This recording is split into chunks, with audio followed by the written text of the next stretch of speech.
এই সংঘাতের মূল ১৯৭৯ সালের ইরানি বিপ্লবে, যেখানে আমেরিকা সমর্থিত শাহকে ক্ষমতাচ্যুত করা হয়। ইরান হিজবুল্লাহ এবং হামাসের মতো ইসরায়েল বিরোধী গোষ্ঠীগুলোকে সমর্থন করে। আমেরিকা ইরানের নিউক্লিয়ার প্রোগ্রাম এবং সন্ত্রাসবাদ সমর্থনের অভিযোগে বিভিন্ন সময় নিষেধাজ্ঞা আরোপ করে।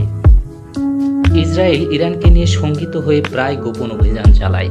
২০১১ সালে সিরিয়ার গৃহযুদ্ধে রাশিয়া ইরানের সাথে মিলে আসাদ সরকারকে সমর্থন করে।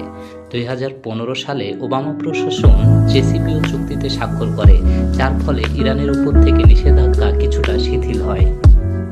২০১৮ সালে ট্রাম্প প্রশাসন এই চুক্তি থেকে বের হয়ে যায় এবং পুনরায় নিষেধাজ্ঞা আরোপ করে। ২০১৯-২০ সালে প্রক্সি আক্রমণে আমেরিকা ইরানের জেনারেল সোলাইমানিকে হত্যা করে। ২০২৩ সালের অক্টোবর মাসে হামাস ইসরায়েলে আক্রমণ করলে গাজা যুদ্ধ শুরু হয়, যাতে ইরান সমর্থিত হুতি ও হিজবুল্লাহর সম্পৃক্ততা দেখা যায়। ২০২৪ সালের জুন মাসে আইএইএ ইরানকে নিউক্লিয়ার লঙ্ঘনকারী হিসাবে ঘোষণা করে। ইসরায়েল ইরানি সাইটে প্রতিশোধমূলক আক্রমণ চালালে ১২ দিনের যুদ্ধ শুরু হয়।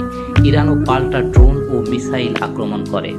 ২০২৪ সালে ট্রাম্প পুনরায় নির্বাচিত হয়ে ইরানি শাসন পরিবর্তনের জন্য চাপ দেন।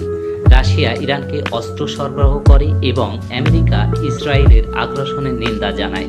২০২৪ সালের ফেব্রুয়ারিতে আমেরিকা ও ইসরায়েল যৌথভাবে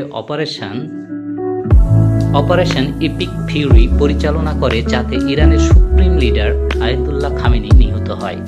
এর ফলে বিশ্বজুড়ে তেলের দাম বেড়ে যায়, শিপিং ব্যাহত হয় এবং নিউক্লিয়ার যুদ্ধের আতঙ্ক তৈরি হয় চারিদিকে।